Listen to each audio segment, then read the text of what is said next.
오늘 말씀은 마가복음 7장 24절부터 말씀입니다.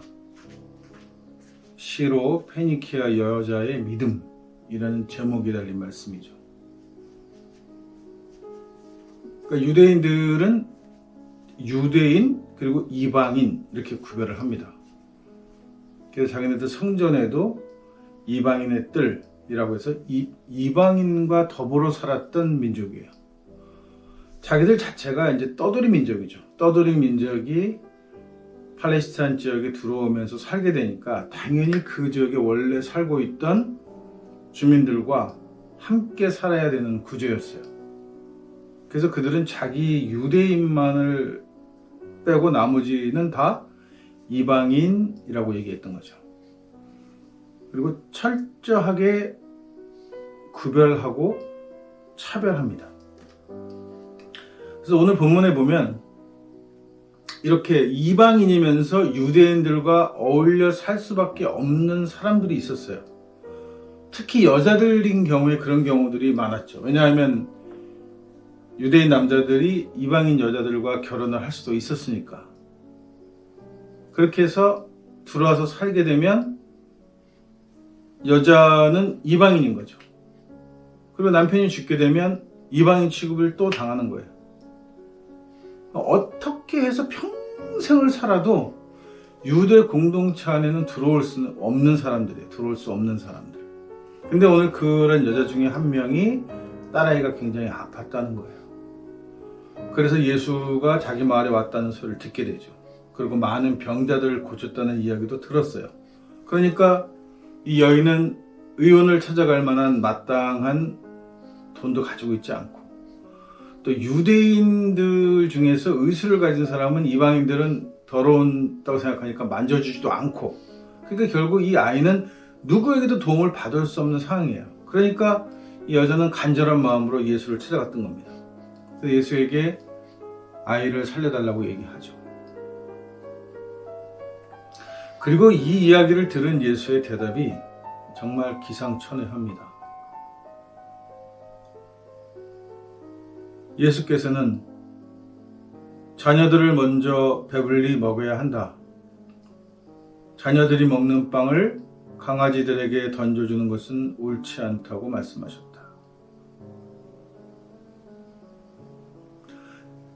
예수도 살아있을 때는 철저히 그냥 유대교 남자예요. 유대인 남자.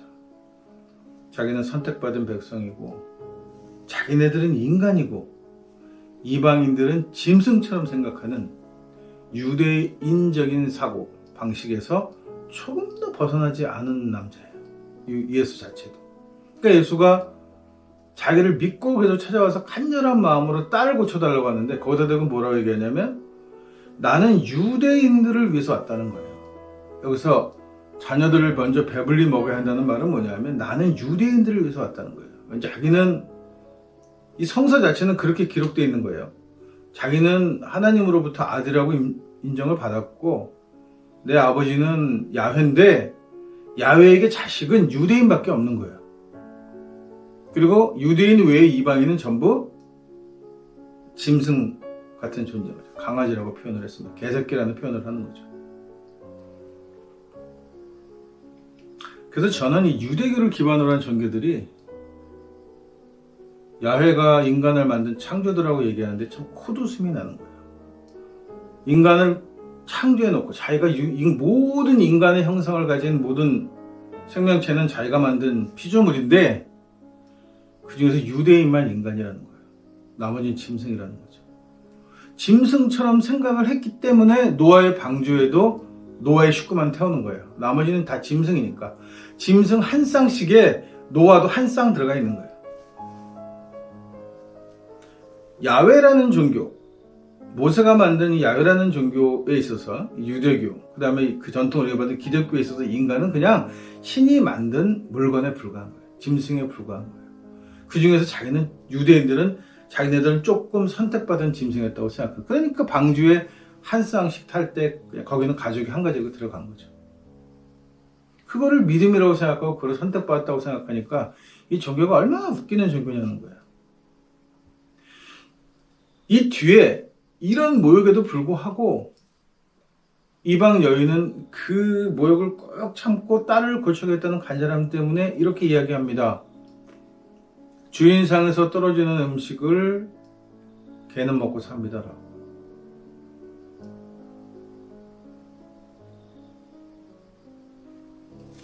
글쎄 이 말씀을 예수가 했는지 는 잘 모르겠어요. 그러나 예수가 유대인 남자였다고 생각하면 했을 가능성도 있어요. 그리고 이방 여인이 과연 이렇게 얘기했을까?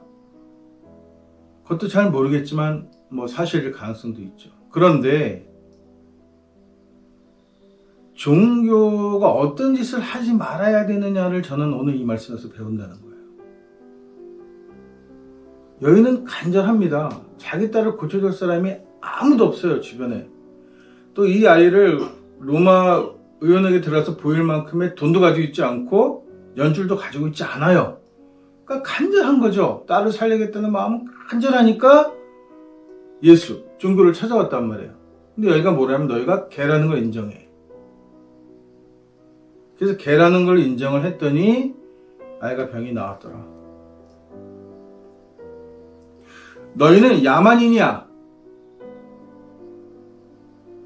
너희 조상들은 다 사탄 막이고 너희는 야만인이야. 구원받을 수 없어. 그걸 인정해. 그 교회에 와서 세례받고 예수교인이 되란 말이야. 그럼 너희가 구원받을 수 있어. 이렇게 얘기하는 것과 똑같은 구조를 갖고 있는 거죠. 사람들은 간절함이 있기 때문에 개새끼라는 소리를 들어가면서까지 종교 앞에 혹은 신 앞에 온 종교 지도자들 앞에 무릎을 꿇는 거예요. 어떻게 해서라도 아이의 병을 낫게 하겠다는 마음이 간절했기 때문이죠. 성서 본문은 그렇게 해서 아이가 나았으니까 다행인 거예요. 그런데 현재에 있어서 한국 교회는 이런 믿음을 보여주어도 아이가 낫지 않아요. 그러니까 제가 한국 전통 종교에서도 하지 말아야 할 짓들을 꾸준히 했기 때문에 이 종교가 사람들로부터 외면을 받게 되는데, 그 이유가 뭐냐 하면 신이 할 수 없는 일을 인간이 벌려놓고 무당이 벌려놓고 그 일이 되지 않으면 정성이 부족하다라고 이야기하면서 지속적으로 금품을 갈취한다는 거예요. 이게 혹세무민하는 종교죠. 기독교도 똑같은 짓을 합니다. 만약에 이 말씀이 진정으로 복음이 되고 이 말씀이 사실이라고 한다면 지금도 간절한 마음으로 내가 교회를 가서 예수 믿고 구원받으면 내 모든 문제가 해결돼야 돼요. 아픈 자식도 나야 되고 내 병도 나야 되고 죽은 아이도 살아나야 된단 말이에요. 그러면 이 말씀이 진실이고 복음인 거지. 그런데 못 살립니다. 오늘 이 말씀에 아이가 병이 나았을 리가 없는 거예요. 나았다고 하면 다른 이유로 병이 난 거죠. 절대 종교적인 이유로 병이 낫지 않습니다. 병이 낫는 사람도 있기는 할지 모르겠지만 그렇다고 해서 믿음을 갖는다고 병이 낫는다는 보장은 아무도 못해요. 그러면 왜 병이 낫지 않느냐는 말이에요. 믿음이 없어서? 그러니까 오늘은 자꾸 믿음 타령한단 말이에요. 네가 개새끼라는 험한 소리를 들었음에도 불구하고 자식이 병이 낫겠다는 간절함이 있으면 병이 나을 수 있어? 라고 얘기하는 거예요. 나을 수 있습니까? 그러면 열심히 기도했는데도 병에 걸려 열심히 교회 다니고 기도하는데도 병이 낫지 않는 사람은 믿음이 부족해서요? 오늘 이 여자 이방 여인의 만큼의 믿음이 없어서입니까? 팽목한 그 앞바다에서 아이들이 죽어가는데 그 부모들이 간절하게 기도하는 간절함이 부족해서 아이들이 죽었냐는 거죠. 그렇게 얘기할 수 있어요?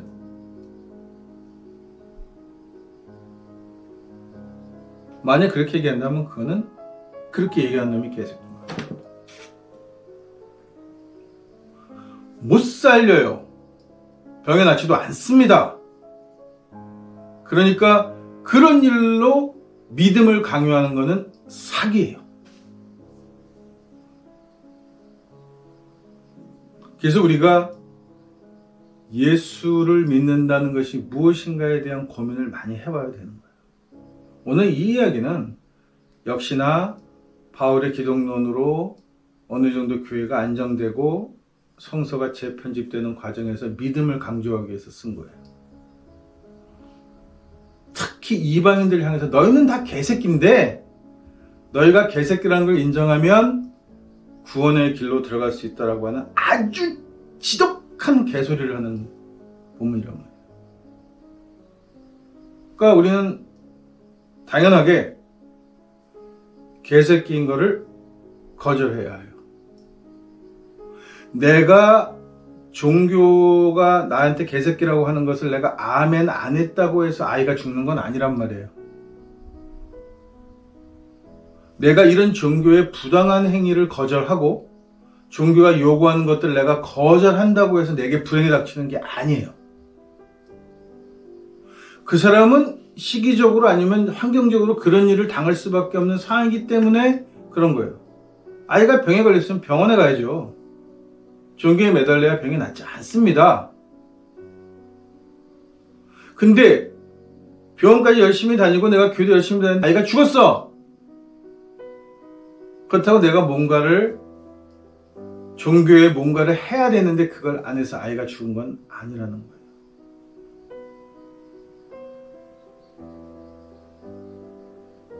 이게 종교에 대해서 오해를 하는 부분이에요. 사람이 죽고 사는 문제는 하늘에 달려있죠. 인간의 힘으로 어떻게 할 수 없는 부분들이 많습니다.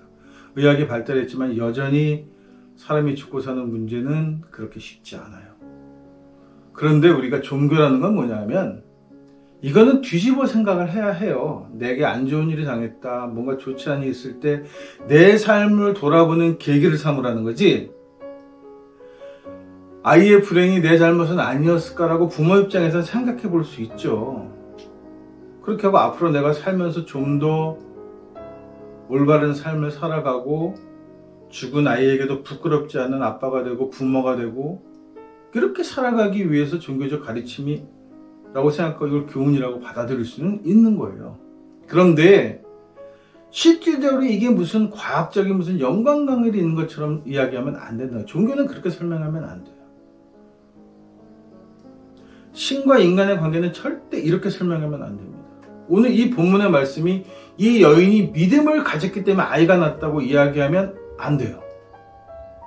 오늘 이 종교의 가르침은 뭐냐 하면 뭔가 인간에게 도움을 줄 수 있는 게 종교의 역할이라면 이 종교는 절대 인간을 차별해서는 안 된다라고 하는 거예요. 굶주리고 힘들고 어려운 아들을 위해서 고원에 방문했는데 사과 박스나 무슨 라면 박스를 잔뜩 싸놓고 애들 쭉 동원해서 앉혀놓고 그 사진이나 찍고 오는 게 이게 무슨 자선이냐는 거예요. 이런 행위를 해서는 안 된다는 거예요. 오른손이 하는 일을 왼손이 모르게 하는 것이 자선이라는 말은 절대 자선을 가지고 무언가를 요구하면 안 된다는 거예요. 선을 베푸는 사람은 선 베품을 받는 사람에게 무언가를 요구하면 안 된다는 거예요. 뭘 요구하면 특별히 안 된다는 거예요? 종교적인 것을 요구하면 안 된다는 거예요.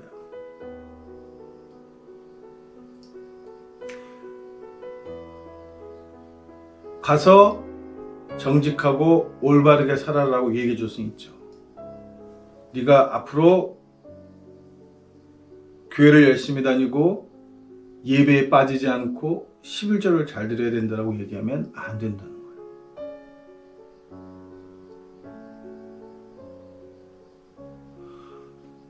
저 역시도 예수의 가르침을 따라 삽니다. 어디 가면 저도 예수교인이라고 하죠. 그렇다고 해서 예수의 성서가 기록되어 있는 모든 예수의 말에 아멘하는 건 아니에요. 그럴 이유도 없습니다. 믿음은 시대를 따라 변해요. 신앙생활은 특별히 더 그렇습니다. 가치관이, 인간들이 무엇을 선이라고 생각하고 정의라고 생각하고 올바른 일이라고 생각하는 가치관을 따라서 종교는 변해야 해요.